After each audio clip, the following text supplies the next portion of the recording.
Welcome back, everyone, to the High Tempo Sports Podcast, episode 184. Today, we are finally back to talk about playoff basketball.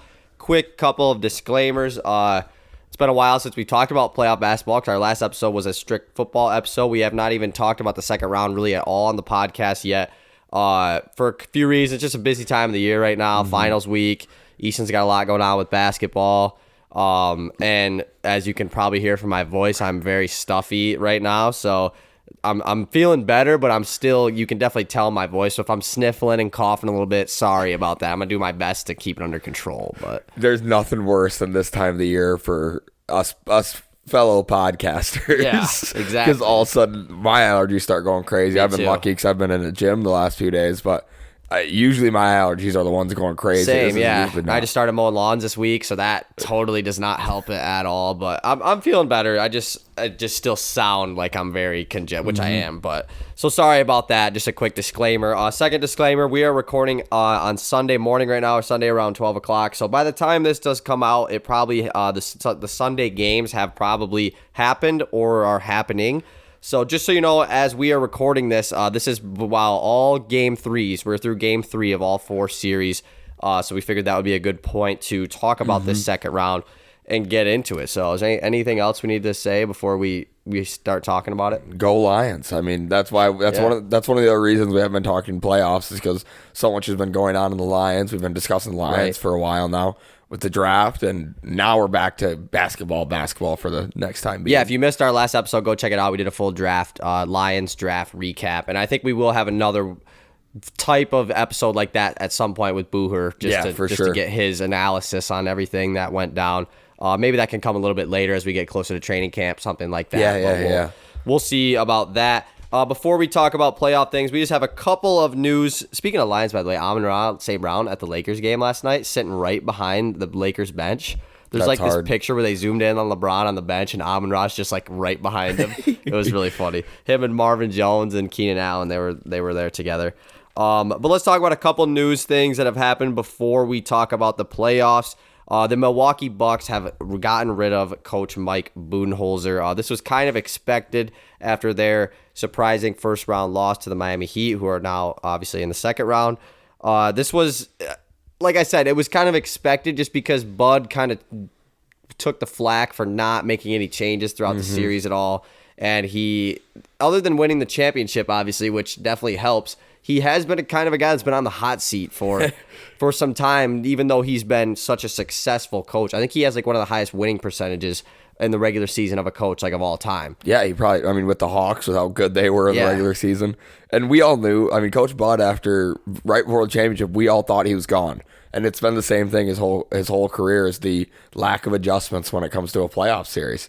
It was it's crazy that they fired him so quickly. Exactly. And so hopefully this doesn't mean Charles Lee was a prime candidate for the Detroit Pistons job, which I think he's one of the 3 finalists. We're going to talk a little bit more about Pistons coaching vacancy after we get into playoff talk. But hopefully this doesn't mean that they're just going to let or promote Charles Lee into that head coaching role, because he definitely could be a great job for the Pistons, but this Bucks job probably becomes the most like flattering job on the market right now. The Pistons job probably low-key was the best job on the market just because of all the young talent, but this Bucks job clearly is. Yeah, I mean, when you can step in and be a championship favorite day one, that's probably the best player job in the NBA. Yeah, I would assume Nick Nurse. This job screams Nick Nurse, sure. Which like it would just be weird him going from Toronto to Milwaukee just because like they played in the conference finals and they won and everything, but it wouldn't be that weird. I could totally see it. Yeah, I saw a stat the other day that since 2015, every coach of the year is now not with their team. Or maybe it's, never mind, because the stat is weird. It might have been every coach to win a finals other than Steve Kerr is no longer with that team still. And that's what it was. Because Frank Vogel's gone, Ty Lue is gone, Nick Nurse is gone. Yep. Just so interesting how quickly coaches can win a ring, and Coach Bud is now gone, and then be gone the next year. That's true. Yeah, it's definitely it doesn't really matter. It shows you how much they value the coaching in this league. I mean, you can hire the right guy, but if you don't have the right team, it doesn't really mean much. Then the other thing, Bronny James committed to USC yesterday. This was pretty expected. It kind of was down to USC and Ohio State, and it didn't really seem like he was going to go to Ohio State. Unfortunately, the USC move to the Big Ten is not till next season, the 2024. So I assume Bronny James will be a one-and-done player and will not play in the Big Ten, which sucks because imagine if he would have came to the Breslin Center, dude. It would have been so hype. We would have been there. I mean, awesome. In a heartbeat. For sure would have been there.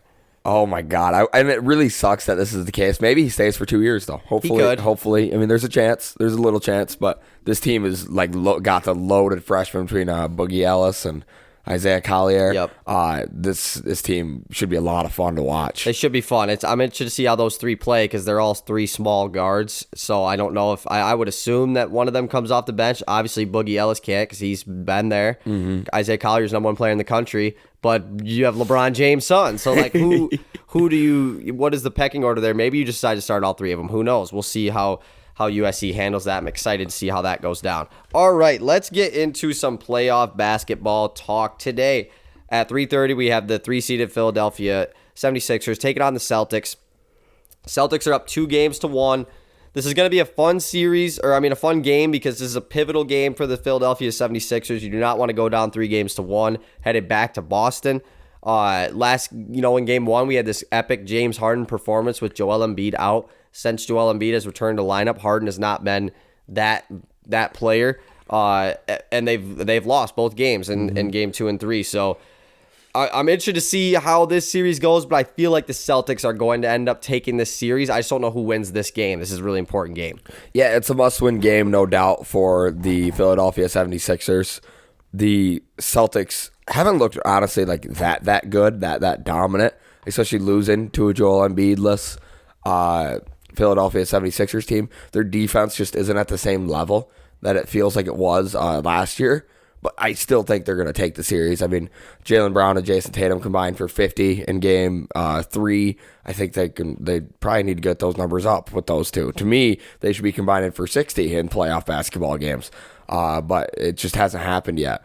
I'm really excited to see where this series goes to. Yeah, Tatum definitely underperformed in their last game, but it didn't matter because you had Al Horford. I think he hit 5 threes. I mean, like that's just the thing about this Celtics team is they have so many guys that can just be that X factor on a given night. Derek White, Malcolm Brogdon, Marcus Smart, obviously, Al Horford, Grant Williams, who got curb stomped by Joel Embiid. Like any of those guys can be the X factor on a given night, whereas Philly doesn't really have those guys. I mean, like, I wouldn't count Tobias Harris as an X-factor guy. He kind of is just an expected, going to give you 15 type guy.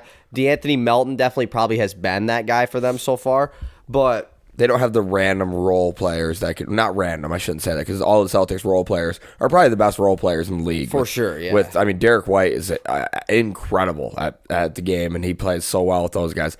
The Sixers just don't have that. I mean, PJ Tucker isn't that guy like Derek White is. I mean, PJ Tucker, like you if he scores points, that's like, wow, that's the X factor. Didn't he have 0 the other one of the nights? I don't even think he shot the ball. Like, that was actually the first. That was some record, like most minutes played without even shooting the ball in a game ever. Like, it's just insane. It's hilarious, but I guess he doesn't really have to. No, unless it's in the corner. I guess we didn't even mention Joel Embiid won the MVP award, which is super cool to see. He was very emotional about it, which is awesome to see that, this obviously meant a lot to Embiid. He's mentioned that multiple times that he wanted to win the MVP award, but they got more on their mind with winning the championship. But Boston has just dominated Philly in the last so many years in these playoffs, and unfortunately, I don't think it's going to end. Who wins this game today, though, between Philly and Boston? I mean, we need to have another, not the 45-point game that James Harden had in game 1, but he struggled to score the ball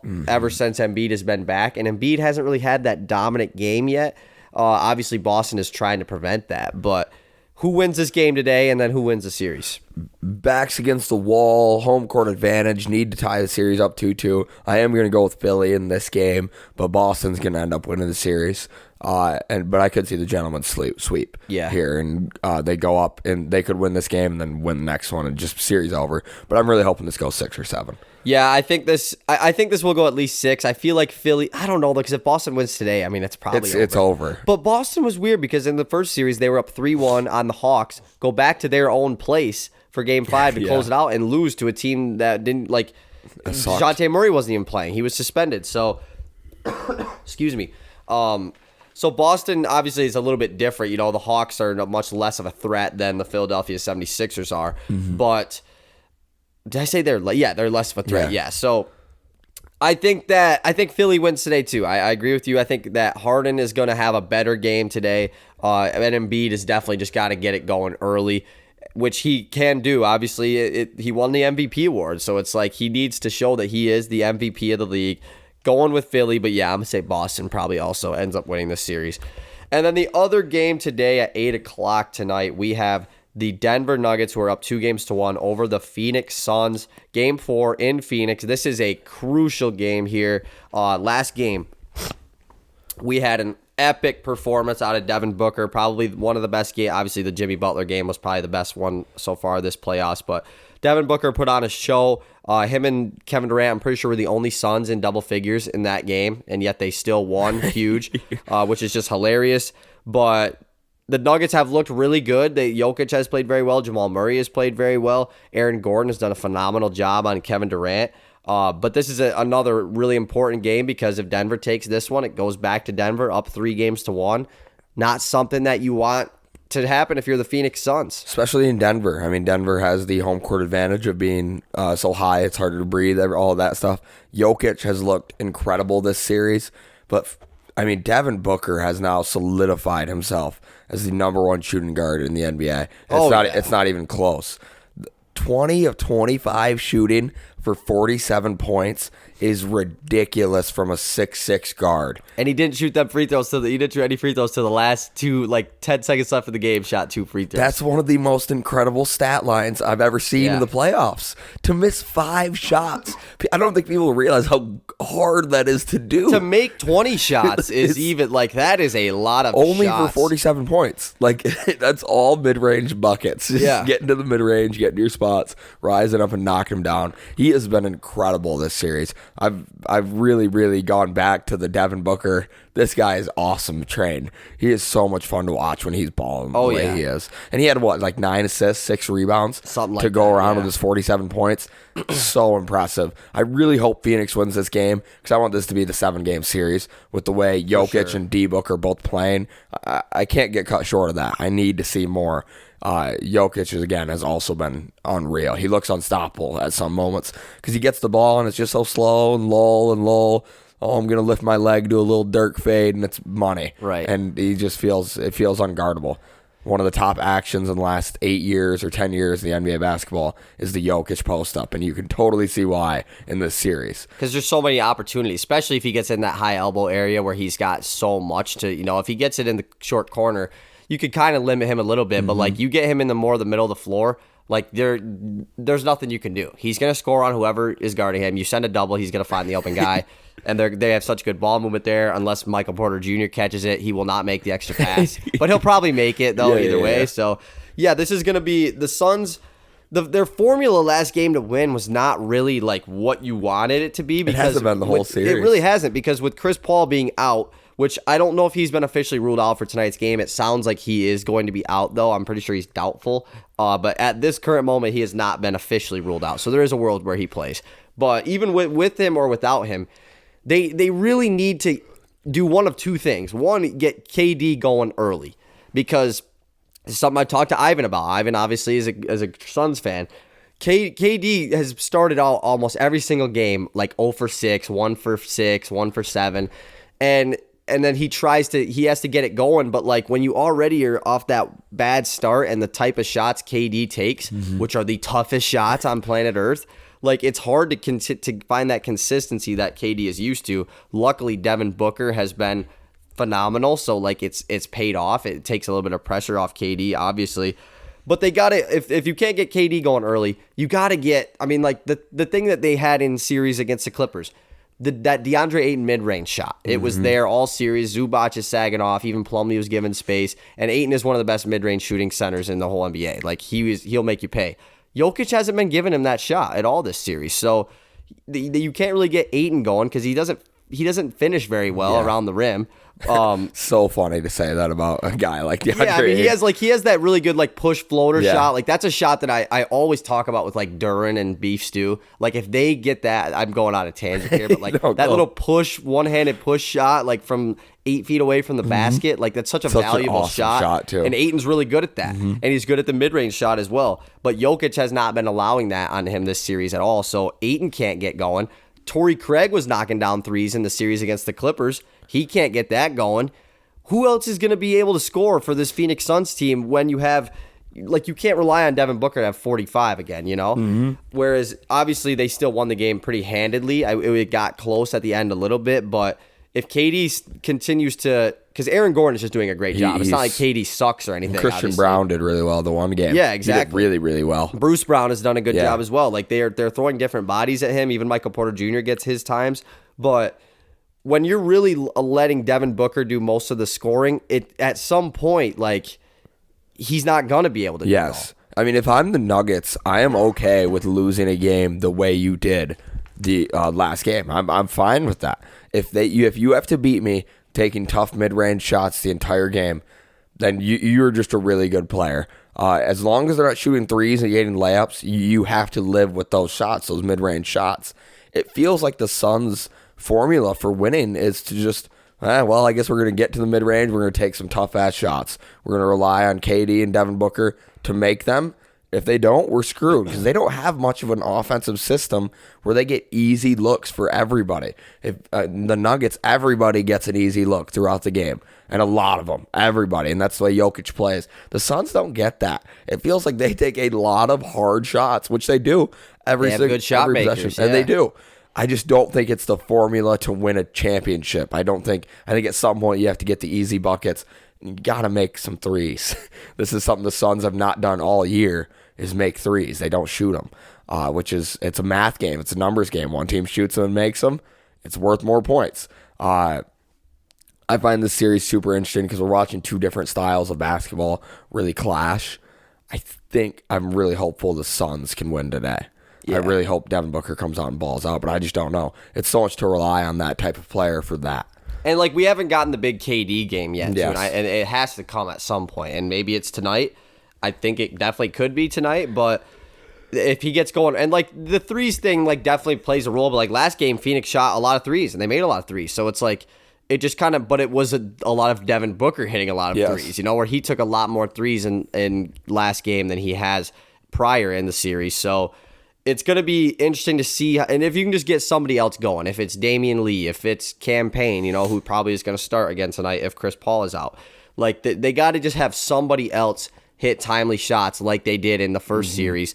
Whereas Denver, they have plenty of guys like that. Yeah. You know, KCP has stepped up a lot. Aaron Gordon, you mentioned Christian Brown, Bruce Brown. Like, those guys they're stepping up on a nightly basis. So I think Phoenix wins tonight. Who wins the series, though?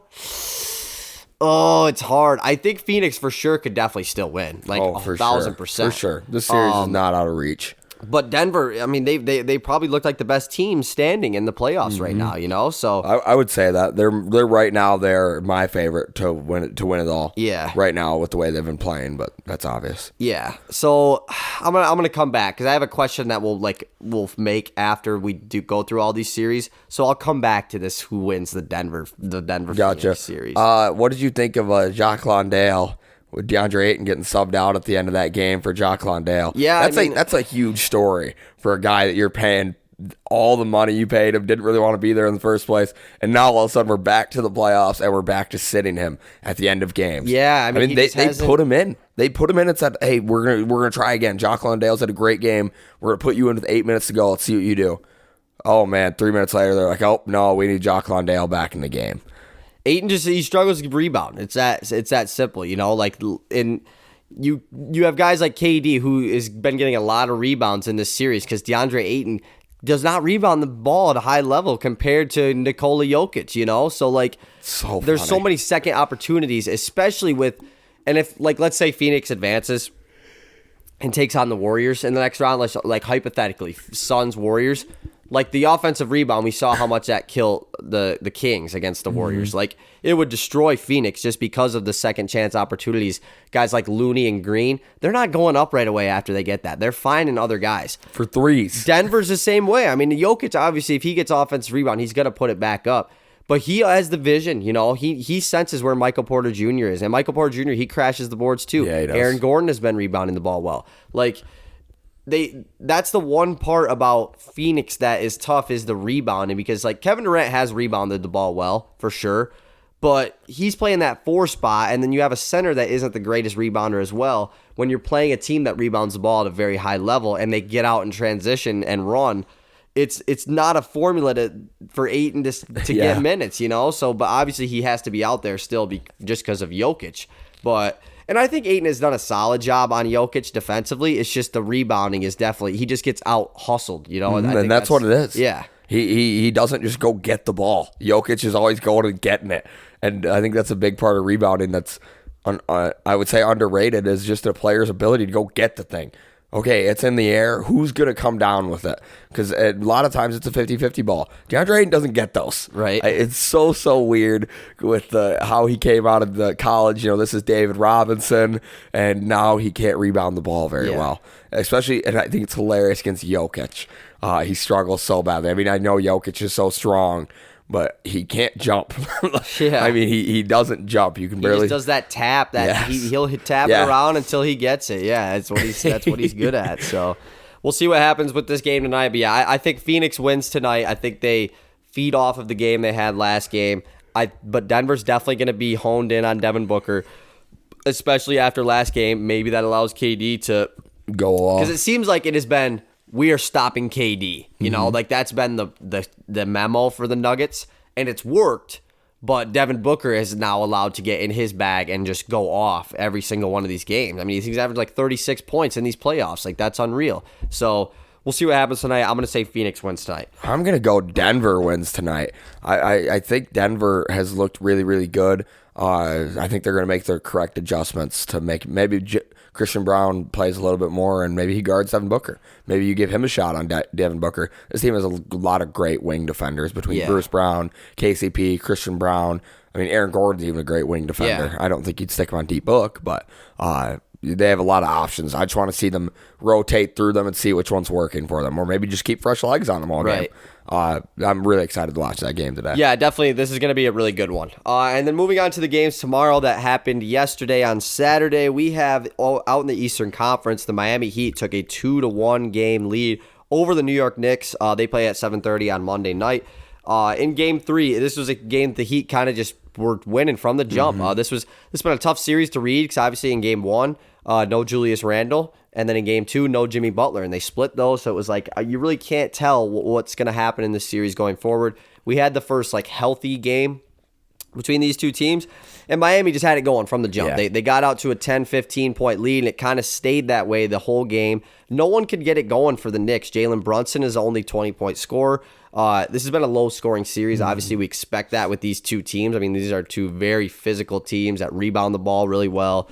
But Jimmy Butler had a good game. Obviously, Bam Adebayo really controlled this game very well. And then you got a game from Max Strus that really helped propel the Heat in this one. They take a 2-1 lead over the Knicks.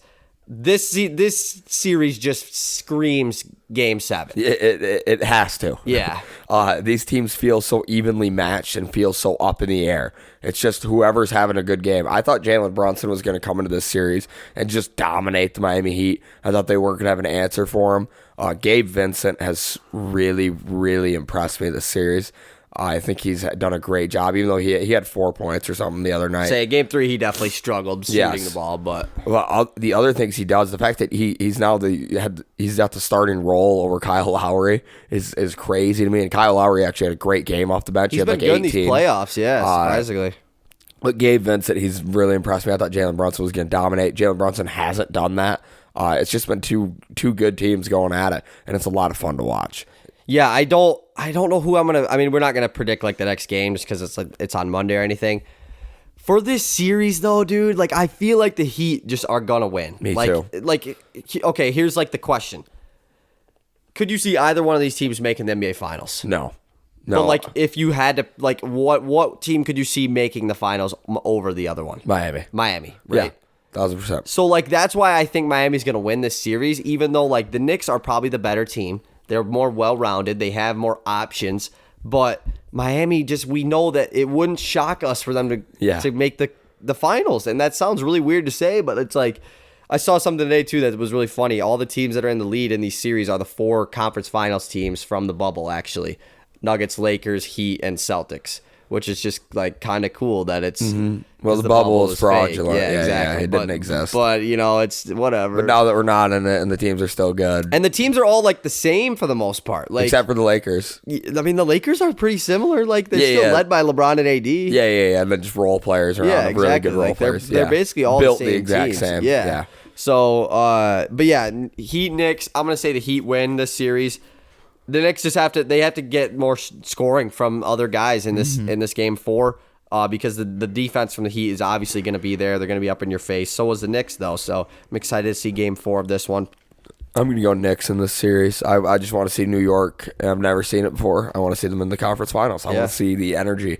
I want to see Madison Square Garden. I want to see Jaylen Brown, Jason Tatum playing there 4 times, hopefully. Or 3 times is the max, actually. I really want to see New York make it. So good pick. That would be sweet. All right, moving on to the series that has been pretty weird so far. The LA Lakers took a 2-1 game lead over the Golden State Warriors last night in a really weird game. This is game 1. Obviously, was a tight matchup between these two. The shot from Jordan Poole, which we can get into. Game 2, Warriors blowout. Game 3, Lakers blowout. And a game 3 where LeBron James didn't score his first points till 5 minutes left in the second quarter. Like, he was playing very tentative in this one, but you had D'Angelo Russell have an absolute masterclass at 5 threes in the first half. Anthony Davis was getting it going, and they were hitting on all cylinders without LeBron even having to score. He was just facilitating the ball well, and the Lakers take a 2-1 game lead. Did you see have you seen the alternate stats, or not alternate, but the stats for AD and the good game, bad game? It's so interesting that's staying. Like, I know. We can assume Monday he's going to have a bad game. He's probably going to have a bad game, yeah. Like, I mean, stats show. I don't know, but I find this series has been super fun. I saw I saw on the post that LeBron is now washed officially, which is so funny. Man, I don't think so. They won the game. I mean, they ended up winning. Beat his other guys. He had 21. Yeah, I mean, he did end with 21. And he shot the ball well. He just didn't shoot it a lot. Like, he just didn't really shoot the ball very much. Just playing passive. Hit that corner 3 in the second. AD is so impressive defensively. It is unreal. It's back to Kentucky. It's this guy who sits at the rim and just sends shots all over the place, or you try to shoot around him because those arms are long and you're not getting anywhere. AD has been so impressive. I'm so happy to see him be so good. And I mean, granted, a good game, bad game, good game, bad game. But defensively, it's always been there. Oh, yeah. He hasn't lacked one time on the defensive side of the ball, which is what he is great at. It has been awesome to watch. I hope he plays enough games next year to be a DPOY candidate. That's kind of my hope. Right. He probably won't, but he probably won't. he don't. But man, is this series been fun to watch. The Warriors, I love the fact that Steve Kerr made the adjustment in game 2. You saw how the Lakers were guarding them. They were sagging off Looney and Draymond a ton, which is totally makes sense. I'm surprised. So then the Warriors counter that by getting the ball in Steph Curry's hands. So you have to step up in ball screens, because if your defender gets hit on a ball screen and you're sagging, Steph Curry's hitting a 3. So I love that system change for the Warriors. I expected them to do it more in game 1. It was kind of my thoughts as I was watching. I saw the sag and I was like, well, just get the ball to Steph and then let him actually play point guard, which is what they did in game 2. And he had 11 assists and 12 points or something. He was incredible, and he was throwing dimes. I mean, throwing a ton of hook passes, one-handed passes. He was playing awesome.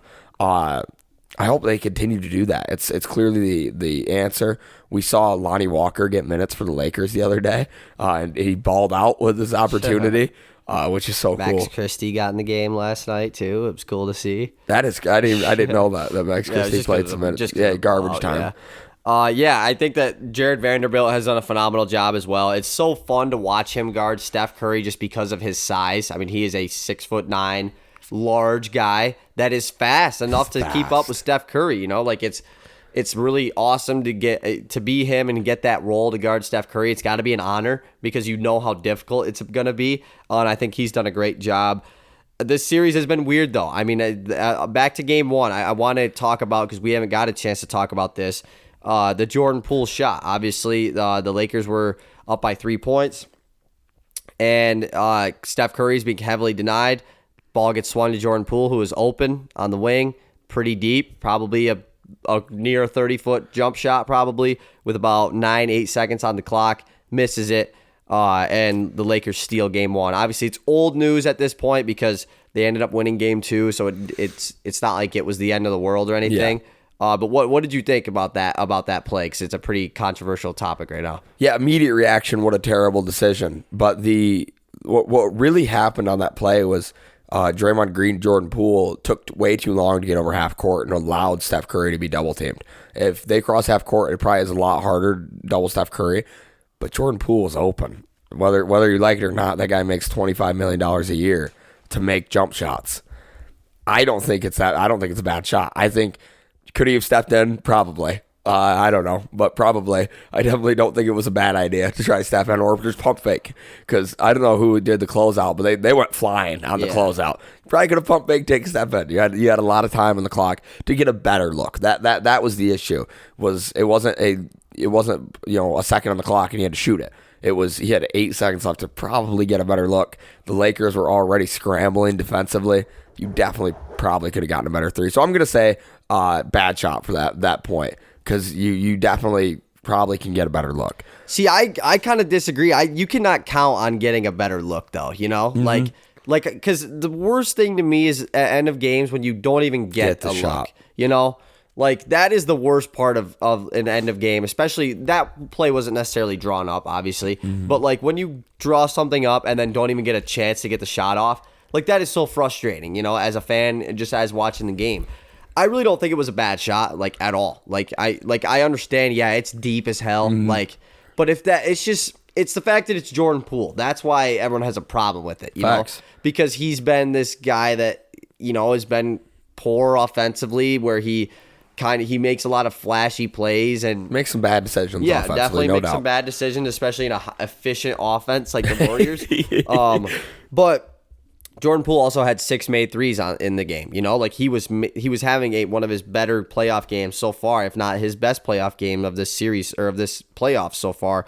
And he's open. Steph Curry's not going to get open. You're not going to be able to get the ball to Steph Curry. You're not going to be able to get the ball to Klay Thompson. They're both being face guarded. So either you take that shot or you say, okay, it's too much time. Let me try to get a better shot.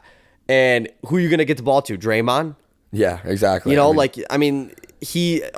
going to end up taking a fading type of, you know, tougher shot. I really don't think it was a bad shot at all, because Poole can make that shot. And I agree.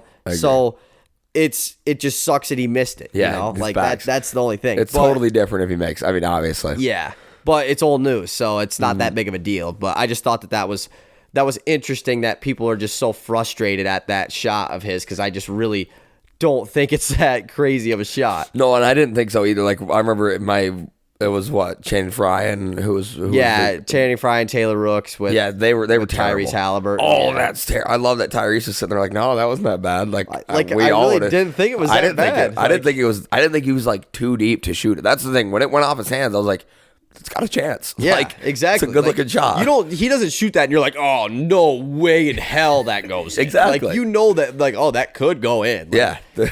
Like, we've seen him do it. Obviously, yeah, you'd want him to be a couple feet closer to the hoop, obviously, you know, but like, it's just not the way basketball works. And like, and then if he does pump fake there and takes a dribble in, and then it's just like, okay, maybe they close out in time again where he can't get a better look, or the off balance shot off the dribble, maybe he's less comfortable with. I know Poole shoots a lot of off the dribble threes, but like, it's just, there's so much like what if he doesn't shoot that shot. And like you said, maybe he could have gotten a better look. You know, they were scrambling. He definitely is a chance. But I'm willing to take the chance that you don't even get a shot up. So might as well just shoot that one. Yep. You shoot it, you get a chance for an offensive rebound too. It's just like, because everyone says there's too much time on the clock to be shooting. You have to give yourself a chance. What are you going to do? Rebound. Shoot it with 1 second left? Yeah. And like, you need to at least get a chance for a rebound or a foul, and they miss. Like, it's the playoffs. This isn't like a regular season game where it's like, I'm shooting this at the buzzer. We either win or we go to OT, or we lose or we go to overtime. Yep. Like you need to have all possibilities. So I think people are just like totally in the wrong mindset on that shot. If it wasn't Jordan Poole, if it was anybody else, like another role player who doesn't play like Jordan Poole, he's not a role player, but you know what I mean? Like if that's Wiggins. No, I mean, but if Wiggins is shooting that, it's weird because Wiggins doesn't shoot that. Yeah, that'd be a bad shot. But like, I don't know. Steph or Clay is the only guy. Poole is paid and expected to do that. Poole shoots threes like that. Like he does that is who he is. Just interesting debate on that one. Okay. As of right now, through game 3 of each series, who is in the NBA Finals? I mentioned this the other day. Denver, not on here by any means. Denver Nuggets and Boston Celtics are my teams. I think right now, when you look at it, if the Lakers can beat the Warriors, I think the Lakers do have a really good chance against Denver.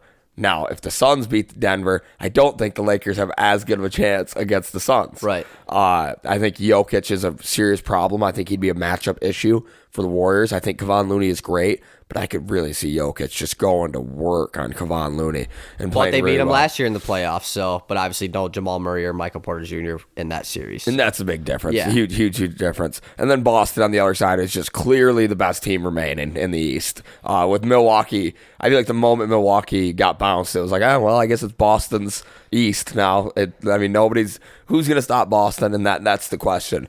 I don't think Miami has a chance. I don't think they are going to. That's why I got Denver and Boston. I think they've got very likely paths to the finals. Boston is definitely the safe pick, like for sure. And it's weird because we talked about this in the East. Like, could Philly make the finals? In this moment we're in right now, could Philly make the finals? Yeah. Okay.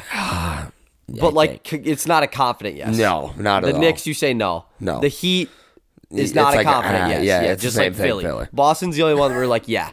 Then you go through the 4 teams in the West. Could Denver make the finals? Hell yeah. Could Phoenix make the finals? Absolutely. Could Golden State make the finals? Hell yeah. Could the Lakers? Absolutely. Exactly. Like the 4 teams out West, any of them could make it. Whereas in the East, it's like Boston should be the team. Now, could Miami? Yeah. Could Philly? I feel like Miami has a better chance than Philly. I agree. Because Philly's going to lose to Boston, So it's like, and the Knicks is like, it sucks, but like, even if the Knicks were up 2-1 on Miami right now, I would say Miami has a better shot than they do, just because of the experience that Miami has over New York. Poor New York. When will we respect them enough? Maybe, I don't know. I totally agree with you. I mean, like they could make the conference finals. I'm not calling them out on that, but like they're not going. They're not going to beat. You can't go to the finals. No, like that's not how that. Like you're not gonna. You're not going with Jalen Brunson. I don't want to pick Boston because it's just like, but who else? So obvious. Dude, Miami, low-key, it would not shock me if they beat Boston in the conference finals. Like, I don't just want to say that they're going to make it because they're both up 2-1, but, like... I think they match up well. I mean, K-Love all of a sudden is like, what? There's nothing wrong with K-Love playing 30 minutes. The K-Love outlet pass, it's crazy that it still is so effective, dude. He had one. Did you see the one in the game yesterday? He threw it to Max Strus, and I can't remember what Knick defender was down there. Dude was not even looking at the ball. He was just looking at Strus, and Strus just like mossed him. Like if he would have been looking, he'd easily picked it off. Strus just mossed him, gets easy dunk. Like the Heat, I think I'm gonna say the Heat out of the Eastern Conference to be fun. Like I think that this run that they're on, they can do it. Mm-hmm. I think they could. In the West, crazy an 8 seed making. I mean, that's never happened before. No, it has happened before. Who? The Knicks in '99. It was against the Spurs. Gotcha. Yeah. So who would have been on that team? Like that was like Latrell Sprewell. Yeah. I want to say Allen Houston might have been on that team. He might have been a Piston. Man, I do not know many of those guys. Yeah, like Starks probably is still there as an old dude. I'll have to do a deep dive of myself. But Sprewell was like the star of that squad. But that's kind of was that when he like blew up? Like, 99, I'm pretty sure, was a lockout NBA season though, so it was a short season, which obviously like it's a little bit being an 8 seed then versus being 8 seed now is a little bit different context. Obviously, was Stephon Marbury later? Probably, yeah, definitely, yeah. I would say so, but I'm not 100% positive. I'm just trying to think who the bigs. Yeah, they had a team? 42. I feel I can like envision a guy wearing 42 on that team. I don't know a big though by any means. Yeah. Anyways, Yeah, I'm gonna say Miami out of the East just to be fun. In the West, it's so hard, dude. So hard. It's so matchup based. Like, you can literally pick any team. Do I really think I'm not gonna pick Phoenix? But Phoenix is not under any more pressure than these other teams. Like, Phoenix is going to make moves this offseason. Going to be back. And have a better bench depth and be the Western Conference favorite next year. So, like, it's not the end of the world if they lose. Whereas Denver, Golden State, and the Lakers, Golden State not really just because they won it last year. But, like, definitely still more than Phoenix just because they lose. They're getting old. It could be the end. Yeah. Like, Draymond's probably gone. I'm bringing it back. Bubble 2020 finals. Lakers Heat is what I'm going to go. Nice. That'd be so cool. That's going to be my finals prediction. The Lakers they've really looked good, man. They have a lot of options now. It's nice to see Austin Reeves is actually a really solid role player on this team, which is crazy. And if D'Lo can string together these games, where not obviously 5 threes in the first half, you can't count on that every game. But because he was just pretty bad in that first round series. He was. If he can feed off of this game 3 that he had and just put up a 20-piece every game, this Lakers team is going to be really difficult, because that's when LeBron can start going a little mixy of here and there, I'm going to be the facilitator for this 4-minute stretch. I'm going to be attacking the hoop at will and getting to the free throw line, even though he's struggled to hit free throws. So, it's so interesting to watch this LeBron James, because it's the first time in NBA history we've seen him not act like he's the best player in the world. And what I mean by that is he doesn't have the ball every single possession dribbling up the court. We see him waving, Austin Reeves is looking to get him the ball, and no, you keep it, dude. He'll get the ball and he'll just dish it to somebody right away. And he'll be like, yeah, you. That's weird. All you. What's he doing? And then it works. Give him the ball back. It's weird. It definitely is a weird thing watching LeBron be because obviously he's always been a passer, but he's still the guy that is running the offense, and it's going through him. No, he'll get the ball and he'll just kick it to somebody, and they'll just keep it. Yeah, it'll be Austin Reeves' possession. He'll go to work and make the right pass. Be D'Lo possession. It's just and LeBron's not even looking to get the ball. LeBron's just sitting in the corner waiting, seeing if his guy helps off, and he's going to get the zip and shoot the three. He's basically doing what he wanted all of his other role players to do.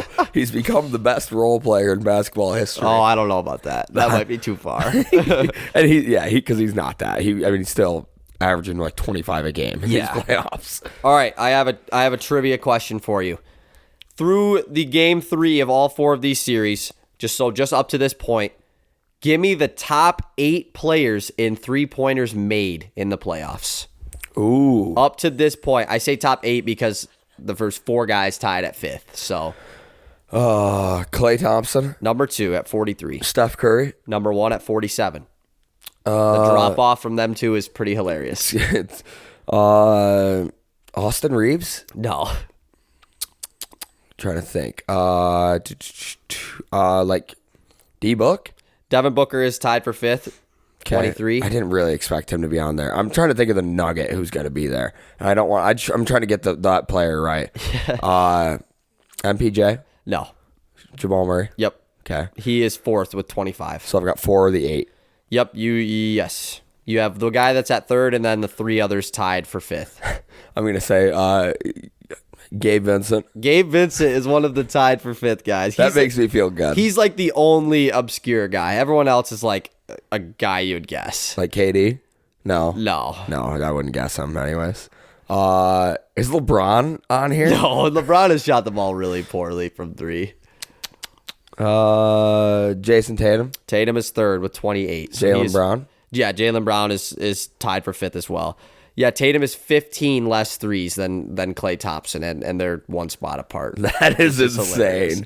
So you just have one more guy. Actually, yeah, one more guy. You got I don't know if he's James Harden. James Harden is the last guy, yes, at 23 threes. Nick's got nobody on that list. What a surprise. I know. I was going to see I was really hoping there would be a guy that isn't in the second round that made it, because De'Aaron Fox was right there, just because they played 7 games, and because I'm trying to think, the Kings, have they played more than the Nuggets have? Nuggets went to 5. Okay, the Nuggets have played 1 more game. So you could easily have guys on the Kings have more than the Nuggets, easily. So it's I thought that there could be a chance there, but also Golden State has played the most games out of any team in the playoffs so far, so that makes sense. Oh, yeah, that does make sense. Gabe Vincent being there is pretty funny. What a dog. He's a dog. He's a dog. All right, let's talk about the Pistons coaching decision. Right now, it has been reported, I don't know how official this is, but it seems like the final 3 candidates for the Pistons coaching job is Milwaukee Bucks assistant Charles Lee, New Orleans Pelicans assistant Jarron Collins, and overtime elite head coach, former UConn head coach Kevin Ollie as well. So kind of surprising with Kevin Ollie being there, just because he was a guy that was like in talks at the beginning of it, and then it was like, okay, yeah, but he's not gonna like be the next coach, you know. But he is a finalist apparently. Jarron Collins, he was a longtime Golden State assistant. And then with Willie Green, went to New Orleans to be a part of his staff. He's a defensive-minded coach. Draymond Green has given him a lot of credit to kind of being the mind, the brains behind that Golden State defense back in their run. So that is a guy that definitely could be interesting. And then we've talked about Charles Lee a lot. You know, he's been with Mike Budenholzer his whole career, basically, in Atlanta and in Milwaukee. Been a part of a lot of winning teams. And these are all relatively younger. Kevin Ollie's not very young, but Charles Lee is the youngest. I think he's in his 40s. Collins is probably in his 50s, and Ollie's probably in his 50s or 60s. He might be in his 60s. Ollie was an NBA guy, right, for the Rockets? Yeah. He played for a bunch of different teams. Yeah, he was an NBA guy. I don't know about Collins or Lee, honestly. I don't really want Ollie. Yeah. Like, I don't desire the overtime elite. I don't believe in that system yet. Right. Maybe I will in a couple of years, but I don't believe in the overtime elite system right now. From what I've seen from it, it's just not. It's not great basketball. It's just not high level basketball. See, for me, the thing that is like the red flag is like, why has Kevin Ollie not been in talks in previous years? I mean, he's been gone from UConn for quite some time now, and he just started this overtime elite thing, but like we haven't heard his name about a coaching vacancy ever, like in the NBA. I've never heard it. And so like just now is the time. It just seems that like a guy like Charles Lee's been in talk for a while. Jarron Collins been in talk for a while, been on multiple coaching staffs. Kevin Ollie has not been on an NBA coaching staff. Not saying he's a bad coach or anything. Like I don't know because I don't, you know. I mean, we've seen guys do the college jump to. I mean, Brad Stevens. Exactly. Yeah. But he was straight from college, you know. Yeah. He didn't take a 5-year, 10-year break. Exactly. So I don't really I don't really know. And maybe Kevin, I don't really know what he did between overtime elite and UConn. Maybe he did work on a staff somewhere. Like maybe Team USA he could have worked for. Maybe. I don't know. So, but I just think it's a little. It would be a lot of Pistons fans seem that they don't want Kevin Ollie as well. Whereas I'm not going to be the guy that's like, oh, we hired Kevin Ollie. Like we're never going to. We're screwed. Like it's not. The coach is very. Like not that important compared to the draft lottery, you know, like that. You know what I'm saying? Like it really is not that big of a deal. But it would be interesting to see what the thought process is with Kevin Ollie. Yeah, and who knows? I mean, if let's say we get Kevin Ollie and he does terrible in year 1, okay, we fire him. And now there's going to be new coaches that we can get. That's the best part about NBA coaches. They don't have to stick around, right? By any means. A 1-year fire would be definitely tough, though. It would suck for Kevin Ollie. And I don't want. And by the way, like we're not getting Mike Budenholzer. He's not coming to the Pistons. I don't want Bud. I don't think I want him either. But like, also like I don't know though. He wins. He does win, but like. I don't know. It's just weird. Yeah. Like, I would rather have our own coach. I want somebody that is our coach. Like, I would love if Lee got his first job with the Pistons and stayed here for 10 years. It'd be sweet. Like, it'd be so cool. I mean, that's so rare. So that's not. I'd never. I mean, I can't think of many guys who've been their coach for 10 years. Like Spo, Popovich, Steve Kerr. Kerr's not even been 10 years yet.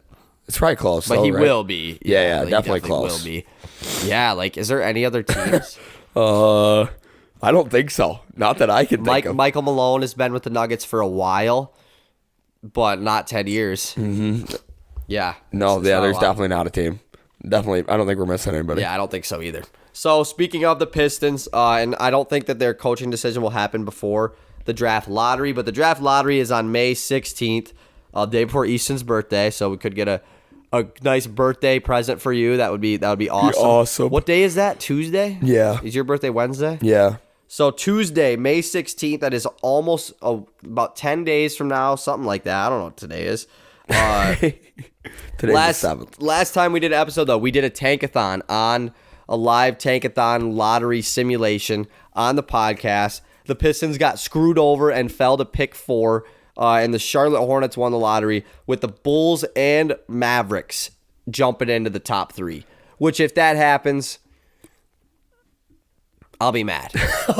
I was so curious where that was going. So we're doing another one today. We're doing another tankathon just because we're trying to lock it in that the Pistons will get the first pick. Yep. Which maybe them not getting it here is good. Yeah. I don't know. Let's do it. 3, 2, 1, go. The Oklahoma City Thunder jump up from pick 12 to pick 1. Oh so my God. So not even their... It is their pick. Oh, yeah. But, like, oh my God, if they got the first pick, I mean, that's rigged, dude. That team would be rigged. so loaded. The Indiana Pacers jump up from pick 7 to pick 2. The Portland Trail Blazers jump up from pick 5 to pick 3. The Charlotte Hornets fall to 4, and the Pistons fall to 5. The farthest that they can fall, they fall to 5. Oh, man. This is such a horseshit. It literally is. The Rockets, the 3 teams that are all tied for the best odds all fell out of the top 3. The Pistons, Rockets, and Spurs all tied for the best chances at the first pick, all at 5, 6, and 7. They fell to the worst spots they possibly can fall to. That would clearly be Adam Silver rigging it so that teams quit tanking. That would totally be the sign of Adam Silver just being a dick about tanking. Which, like, low-key, I would respect it. Me too. But, like, it just sucks that it so happens that our team was, like, one of the teams that was tanking. Mm-hmm. So, I mean, our team just wasn't very good. Yeah, I don't even know. Were we tanking? I mean, we were the last month, for sure. We shut down everybody. Yeah, you're right. Bojan didn't play the last month. Beef Stew didn't. I mean, even low-key, I mean, Cade wanted to play at the start of the year, and we shut him down. We were... That's a little bit different, though. Like... That wasn't in mind of like, okay, we're 9 games into the season, we're gonna tank the whole year now. Yeah, like, I guess. Yeah, that definitely wasn't it wasn't with the tank on the mind for that. You're right. So that's it for basketball talk. Before we get out of here, we got to talk about the Tigers because the Tigers are on a freaking roll. They've won 5 straight games. They're 15-17 right now. We won the series against the St. Louis Cardinals yesterday. We finish it off today at Game 3 in St. Louis. We get our second straight sweep. And then next week, we head to Cleveland to take on the Guardians for a 3-gamer. Really important series because we're right in the same mix in the AL Central right now. And then we got the Seattle Mariners at home. We walked it off yesterday, right? Walk-off double? We're on the road, so you can't walk it off. But they took the lead in extra innings, in extras. So, me and Willie were at the Tigers game last week. We watched Verlander come back to Detroit. It was pretty awesome. It was a good crowd, I thought. A lot of people there for a 1:00 game on a Thursday for the Tigers. But it was just cool to see Verlander back. They didn't have Miggy. Miggy didn't play, which kind of sucked. Like, it would have been awesome to see Miggy versus Verlander. Mm-hmm. Would have been sick. But Eduardo Rodriguez stole the show, though. I mean, it was probably the best pitching performance I've ever seen live. He threw 8 scoreless innings, 9 Ks, only gave up 2 hits. I mean, just what a dealing performance out of Erod.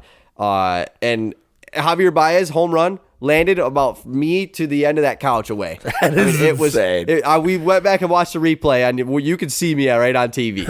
I'm like, oh my God! Like, it was just so crazy because it smoked because they hit back-to-back homers in the first inning, which was crazy because Verlander pitched really well after that. He just gave up back-to-back home runs in the very first inning, and then after that, nothing else happened in the game. It was 2-0 the whole game, but because Riley Green hit the home run. And we were just still like kind of freaking out from Riley Green hitting the home run. Like, holy crap, he hit one like right over there. Like, it was definitely farther down. But it was like, that was sweet. And all of a sudden, Javier Baez hits a freaking piss missile at us, dude. Like, it was a line drive at us, dude. And it was coming right at us. Like, oh my God, this is going to like hit us in the face.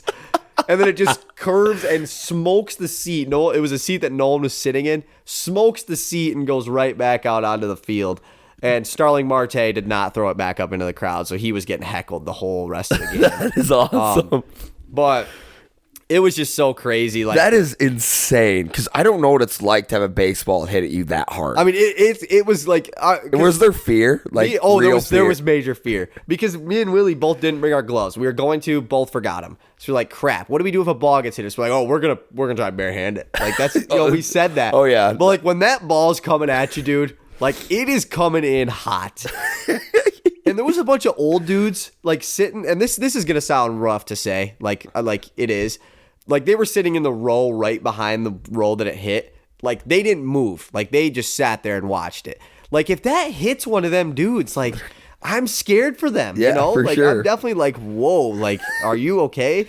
So well, they're hoping some kids with a glove would save them. Like I was gonna pull out the hat and I didn't have enough time to think about it. It was just like, oh my god, like there it is. It's coming right at us. And then there was another one where Pete Alonso hit one, like it got caught actually by Matt Vierling right in front of the wall. But we were second row in front of the wall, so like we were right there. And he hit this one, and it was like it was coming at us and just landed slightly short. But it was just like it just starts getting hit. We're like, oh my god. Here it comes. Like I will say, I've only sat out in right field once before this time, and that was going to be my question: is where's the best spot to sit? It was when I was younger. That spot might be my new favorite spot to sit. The outfield, because especially right field, because I mean left field's probably better for Detroit just because it's shorter wall out in left field, but the bullpen is out there. So unless you want to like heckle the bullpen guys, like you're not like extremely close to the field. Whereas it was just really cool being right next to the outfielders. Like Starling Marte we were talking to him the whole game, like just the whole crowd was. And he kept like talking back. Like Matt Vierling was out there talking to us. Riley Green came up and gave somebody a ball pretty close to us. Marte actually came up and gave a kid a ball like that was literally directly next to us in the seat. That is so cool. And it was cool because like you just get to interact with them. You get to see. We just had a lot of action come our way. Like a lot of balls were hit our way. And it's so rare in pro sports to be able to interact with the pros. Yeah, exactly. While they're doing their work. That was the coolest part. Like you just yell at them, like it was. And they hear you. Yeah, and they hear you. And it was like this dude kept saying it was his birthday, and he was trying to get Marte's glove. He kept saying, "Marte, it's my birthday. Give me that glove." He just kept saying that. Marte was like, "Can't give you my glove, man. Like it's my glove." Game. Like. That was just really awesome. Did you play any games with them? Like I see the TikToks of like the left hand. Yeah. We were thinking about doing it. But there was a lot of little kids around us. So I was like, I probably don't want to do nothing too vulgar. Yeah. But yeah, it was pretty fun. Got one of them bat beers. Those things are sweet. That thing looked crazy. Yeah. So that was a really good time. And the Tigers, they won. And they've been winning, which is awesome. So hopefully they can continue, keep it going. And that's basically it for Tigers talk. Well, how far in are we? About an hour. Okay. We'll do this quickly then. Lions' new numbers dropped. J-Mo did not get number 1. Cam Sutton snagged number 1. Marvin Jones Jr. is rocking number 0. C.J. Gardner-Johnson number 2. David Montgomery is rocking number 5. I like that. I like that. I like the number 5. I know a lot of good players who were number cool 5. And then football. Like me. Oh, I was like the way you're saying that, you definitely had something. And mainly Ben Matthews, the guy after me. He was much better. Running back, though, yeah. Yeah, he was much better than I was. Then the rookies, Hendon Hooker's rocking number 12, so he's the next Tom Brady. Jahmyr Gibbs. He's the next Jahmyr Gibbs is rocking 26. Don't know how I feel about the 26. It's interesting. That's wrong. But we'll see. Sam Laporta's rocking 87, Jack Campbell 46, and Brian Branch is rocking 32. So my J-Mo number 9 jersey lives to see another day, even though he called dibs on number 1, and I guess the dibs system doesn't work. Something's got to happen when you get banned. Right. Like when you get banned, when you get suspended. Yeah. There's got to be a totem pole. Like that got to drop you down the pole at least a little bit. The number 1 had to have been fought and over, though, because Jahmyr Gibbs rocked number 1 at Alabama. I think Brian Branch, I think he was rocked number 2 at Alabama. So, but yeah, the number 1 definitely was like, it's a hard jersey number, too. People be wanting that. Mm-hmm. So we'll see what happens, but it's super excited for the Lions, obviously. If you want to hear more Lions, go check out our last episode. But yeah, I think that's going to be it. Sorry for hearing my stuffy nose all episode. I can already tell how bad I sound right now. Ugh. All right, bye. Peace.